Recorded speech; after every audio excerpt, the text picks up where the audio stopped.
Gustavo Acevedo, el alcalde de Santa Ana en El Salvador, explicó sobre el Plan Bukele en su municipio en entrevista con Sol Carreño, dado que se abrió el tema de que si cabría o no la posibilidad de aplicarlo en el Perú. Vamos a conversar sobre este tema y tenemos un invitado especial porque el señor Gustavo Acevedo es alcalde de Santa Ana. Santa Ana es la segunda ciudad más importante de El Salvador y el señor Gustavo Acevedo conoce de primera mano cómo funciona este llamado Plan Bukele. Él ha sido invitado al Perú por José Manuel Saavedra o por la institución que está organizando una serie de conferencias, es un foro que se llama la 10ª Misión Internacional de Ciudades Seguras. Y es la razón por la cual han invitado al señor Gustavo Acevedo. A los dos les doy la bienvenida y empiezo preguntándole al señor Acevedo. ¿Cuánto tiempo tiene usted como alcalde y cómo ha visto el cambio en su ciudad? Bueno, realmente nosotros tenemos apenas 2 años desde que llegamos a la alcaldía municipal. El presidente llegó en el 2019. Ya vimos en el video que acaba de pasar que la asamblea anterior no aprobaba ninguna de las leyes del presidente para mejorar el país. Y luego nosotros llegamos en el 2021 para apoyar al presidente. Los alcaldes, la asamblea legislativa, la bancada sean como tal, le ha dado un giro completo a nuestro país. Y realmente a partir de ese entonces se ha cambiado la historia de El Salvador. Nosotros, desde la Alcaldía Municipal de Santa Ana, hemos vivido y hemos trabajado apoyando hombro a hombro al presidente y ahora, como ya es conocido a nivel internacional, estamos refundando El Salvador completamente. Ahora, esa refundación de El Salvador, como la llaman, se sustenta en la base de gobernar sobre un estado de excepción en el cual se han suspendido una serie de derechos. Un derecho importante es la presunción de inocencia y la no posibilidad de ser detenido si no hay una justificación y además escrita según la Constitución de El Salvador. ¿Cómo ha visto que funcione esto en su localidad? ¿No ha recibido usted, por ejemplo, denuncias de personas que reclaman por inocentes que han sido detenidos? Bueno, realmente nosotros en Santa Ana como tal venimos de celebrar las fiestas patronales y hemos tenido la mayor afluencia de personas de la historia del municipio. La gente sale feliz, sale libre, sale contenta, en familia, van a ver al estadio, al equipo de fútbol, van a los lugares más que antes eran estigmatizados, van a las diferentes fiestas que organizamos. Definitivamente la gente está respirando esa tranquilidad que no se respiraba antes. Nadie, absolutamente nadie, nosotros como municipalidad hemos recibido una denuncia de que tengamos algún inocente detenido. Muestra de ello, tenemos ya casi 500 días sin homicidios en El Salvador. Definitivamente. Algunos medios periodísticos, y es más, hay incluso investigaciones hasta del gobierno de Estados Unidos que hablan de personas desaparecidas y que sugieren que esta tasa de 0 homicidios en realidad oculta una serie de desapariciones de personas cuyos cuerpos no se encuentran y por lo tanto no se puede hablar de homicidio si no hay cuerpo. ¿Usted nunca ha escuchado sobre esas investigaciones o denuncias? Es evidente y claro está, cuando habían los muertos estaban los cuerpos. Definitivamente ahora los 0 homicidios no hay muertos, porque no se ven en la calle. Lo que vimos en el video aquí hace un momento donde entra un pandillero, entra un terrorista a una cancha de fútbol y mata a una persona, eso se vivía día a día en El Salvador. Eso se vivía todos los días en nuestro país. No es cosa como acá lo están haciendo de alguna manera quizás excepcional. Nosotros lo vivíamos en el día a día. Y ahora eso ha cambiado completamente. ¿Ha escuchado sobre las denuncias que dicen que esto obedecería a pactos entre el gobierno y los líderes de las maras, de las pandillas, que lo que hacen es negociar mejores condiciones o incluso la posibilidad de escapar del país? Se habla de hasta 5 grandes líderes que habrían salido si esto fuera un pacto a cambio de bajar la tasa de homicidios. Si estos fueran pactos de pandillas, no hubieran 72,000 pandilleros tras las rejas. De hecho, es más, como no existía ni siquiera la capacidad instalada en nuestro país para poder albergar a todos los pandilleros que están presos, se mandó a construir una nueva cárcel para que allí pudieran servir de reclusorio para todas estas personas. Definitivamente, pactos con las pandillas no hay. Y si hay organismos internacionales que en algún momento llegaron a decir que había pactos entre pandillas, ya lo vieron. El presidente dijo, si ustedes quieren a sus pajaritos, llévenselos. No, es que Llévenselo, se los dan al 2 por 1. Lo que están investigando no es si se llevan o no a los pandilleros, y evidentemente un delincuente debe ser procesado y preso.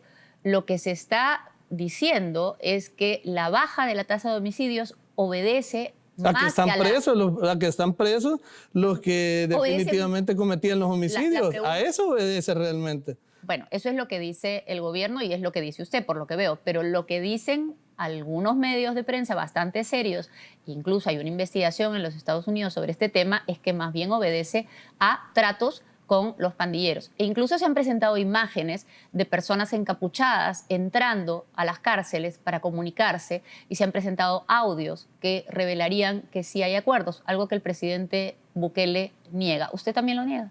Definitivamente, el único pacto que El Salvador tiene es con la gente honrada, con los trabajadores, con la gente que se levantan todos los días a trabajar. Y yo estoy seguro que aquí en Perú también deberían de tener ese pacto con la gente honrada, con la gente que quiere el bien, con la gente que quiere trabajar, sacar adelante la economía. En El Salvador, después mucho antes de la pandemia del coronavirus, tuvimos la pandemia de los grupos delincuenciales, de las pandillas. Eso para nosotros ya era una pandemia, y esa es otra pandemia que se eliminó con el plan del presidente Nayib Bukele. Sí, No solamente, regresando al plan, le decía que el no plan... solamente es en lo que es el régimen de excepción, eso conlleva una serie de cantidades. Quiero que me cuente cómo proyectos. funciona, porque el plan de control territorial tiene varias fases, pero desde marzo del 2022 se prorroga, que en el caso de ustedes se dice se prolonga, el estado de excepción, en el cual se limita el derecho a asociarse, el derecho a reunirse, el derecho a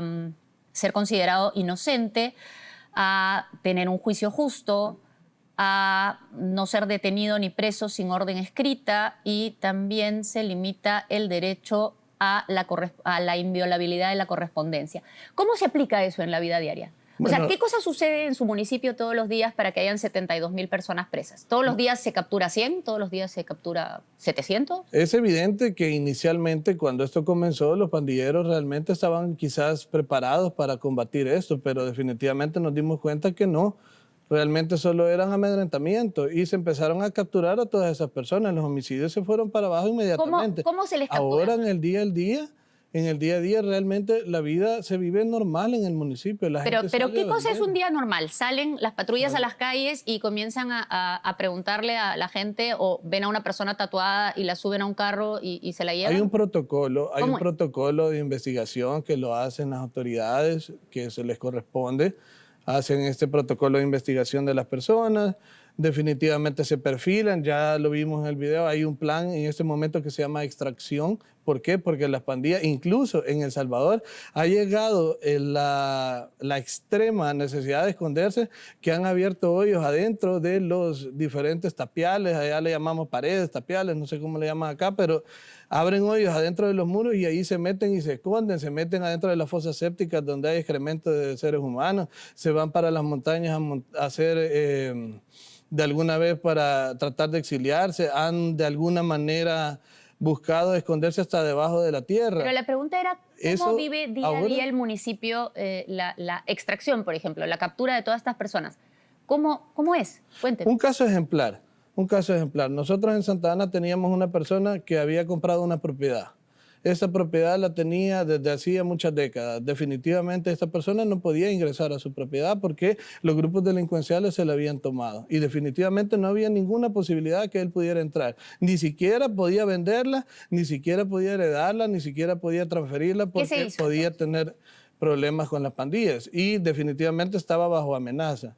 Con el régimen de excepción, con todo el trabajo del Plan Control Territorial, se hizo el proceso, llegaron a la alcaldía, denunciaron que las personas tenían nexos con esos grupos criminales, se hizo la investigación, se pasó con las autoridades pertinentes, se vieron efectivamente los nexos y se intervino en la propiedad. Cuando llegaron a la propiedad, definitivamente todas las personas estaban tinteadas. Allá en El Salvador se ponían tatuajes alusivos a estos grupos delincuenciales en su cuerpo, se ponían sus tatuajes, se ponían sus eslogans, tenían récord criminales, tenían homicidios que habían cometido cuando eran menores de edad y fueron juzgados en su momento como menores. Ahora, lo que no se estaban entiende, libres, lo que no se entiende, capturaron y la propiedad se le devolvió a la persona trabajadora que pagó por ella. Perdóneme Y que lo ahora, interrumpa un minuto. Lo que no se entiende es, inclusive el caso que me está vendió. contando usted es un caso de flagrante delito, es decir, de una apropiación ilícita de una propiedad, y me está diciendo que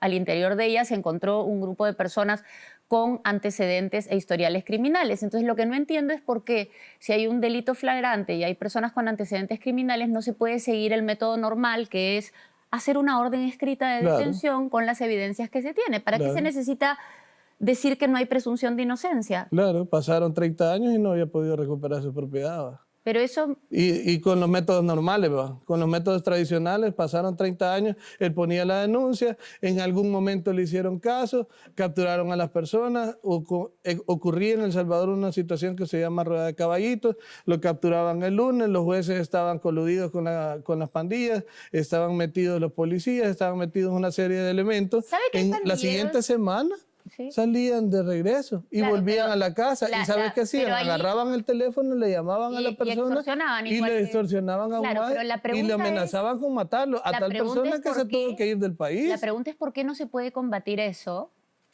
con un régimen que además respete que hay personas inocentes que no necesariamente están comprometidas en cosas así. De hecho, según las cifras que tenemos, se ha tenido que liberar por lo menos a 7.000 de los detenidos, lo cual significa reconocer que se han equivocado en el 10% de las detenciones. Si usted me dice que son 72.000, 7.000 son 10%. Entonces, significa que si lo sueltan, significa que están reconociendo que se equivocan el 10% de las veces. Y si seguimos hablando de porcentajes, la cifra que tenemos es que el 2% de la población adulta está presa, que es como si en el Perú metiéramos presos de prontos a 320.000 personas. No entran en ninguna cárcel, para empezar. Y ¿No le después parece que hay algo? y después hay- van los hay tantos- funcionarios que permitieron toda esa corrupción, no solamente los pandilleros. ¿Cuánto falta capturar? Porque uno se pregunta, en un país que tiene menos de 7 millones de habitantes, que ya hayan 72.000 presos y que tenga que continuar el estado de excepción, significa que siguen habiendo muchos delincuentes en la calle. A mí incluso me llaman alcaldes de otros países, de Guatemala, de México. Alcalde, llévense los pandilleros, se han venido para acá huyendo de su país. Y aquí, ahora, era una ciudad tranquila y ahora es una ciudad con homicidios todos los La días, con pregunta sigue siendo extorsiones. cuántos faltan. Entonces, ¿qué quiere decir? Todas esas personas hacen falta. Hace falta la extracción. No, pero ¿en cuánto calculan que es la población de delincuentes? ¿2% de adultos? Esos son- 5% de jóvenes en total, Eso, dicen. nosotros no vamos a terminar hasta que se vaya el último. Pero no tienen una idea Hasta de el cuántos último. son. Esos son números que todavía no se pueden revelar hasta que tengamos al último, porque definitivamente niegan- no vamos a niegan- poder llegar hasta decir que ya se capturó el último y todos los demás van a vivir felices. Eso es mentira. Y entonces el estado de si se excepción se va a vuelven a seguir. meter, si se vuelven a meter en las pandillas, van a volverlos a meter presos. Van a meter, y si son niños que van creciendo y superan los 12 años y son capturados por pandillas o terrorismo, se van a ir presos también con la posibilidad de tener condenas de 30 a 40 años. ¿Y qué va a pasar con estas personas, estas miles de personas que han sido, que las han soltado porque fueron indebidamente capturadas? ¿Se les pide disculpas? ¿Se les Algunos resarce de alguna algunos de ellos realmente han comprobado que han estado bajo amenaza. Algunos de ellos han comprobado que definitivamente pusieron sus denuncias a tiempo. ¿Qué quiere decir? Yo tengo acá al amigo. ¿Y qué tal si de repente los grupos delincuenciales le decían, mire, fíjese que usted tiene que avisarme que viene la policía, si no vamos a matar a su mamá, a su hijo, así operaban. Y entonces, ¿qué hacía él? Proteger a su familia. Entonces, pero no, él puso la denuncia en la PNC, en la Policía Nacional Civil de El Salvador, o los números donde se ponen las denuncias, que hay una cantidad de números que se pueden poner, redes sociales, etcétera.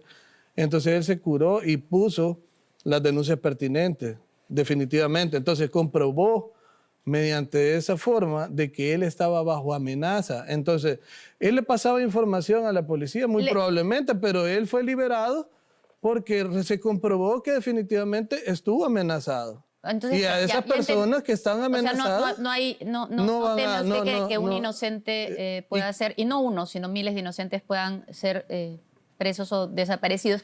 Yo quiero preguntarle, le agradezco mucho sus respuestas, quiero preguntarle al señor José Manuel Saavedra, ¿de qué se trata este evento y qué es lo que espera del alcalde de Santa Ana? Sí, bueno, esa es la 10ª misión de Ciudades Seguras. Lo hemos realizado ya en otros países. Hemos estado en Ecuador 2 veces, en El Salvador.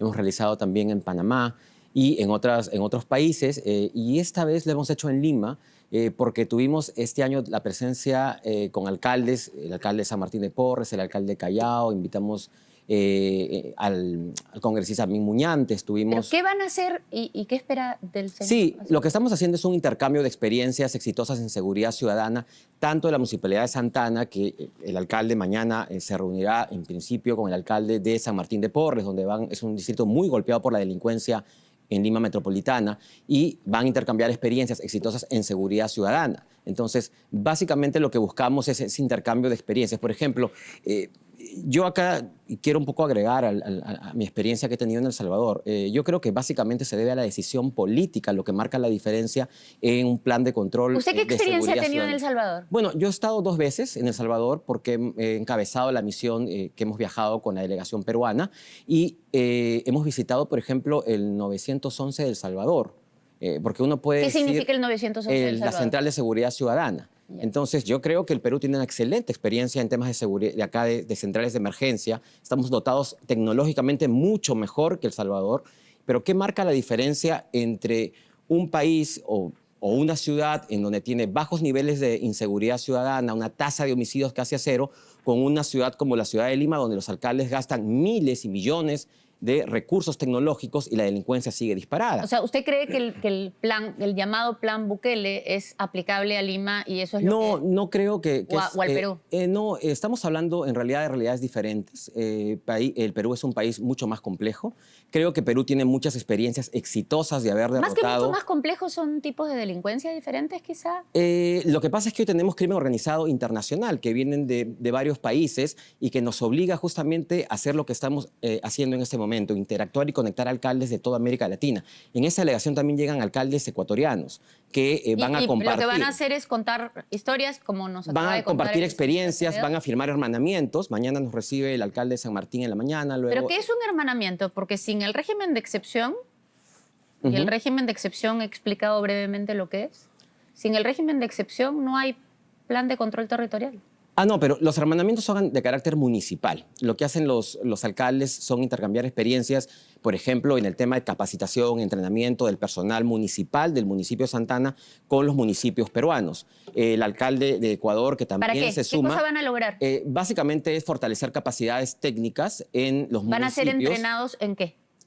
Dependerá cada municipio de digamos, las habilidades que necesite fortalecer. Por ejemplo, yo creo que tenemos mucho que enseñar en temas tecnológicos a las centrales de emergencia de El Salvador. Como le digo, visité y comparado, por ejemplo, con las que tenemos en San Isidro o en Surco, están mucho más dotadas, con cámaras mucho más potentes y lo que marca la diferencia básicamente no es el tema tecnológico, sino es la decisión política de un líder de un país. Eso es lo que marca la diferencia. Muchísimas gracias. ¿Cuándo se va a realizar este evento? Justo. El evento se realiza el día de mañana, el 28 y 29, y luego estamos viajando con una delegación de alcaldes. El 6 de noviembre vamos a estar a El Salvador.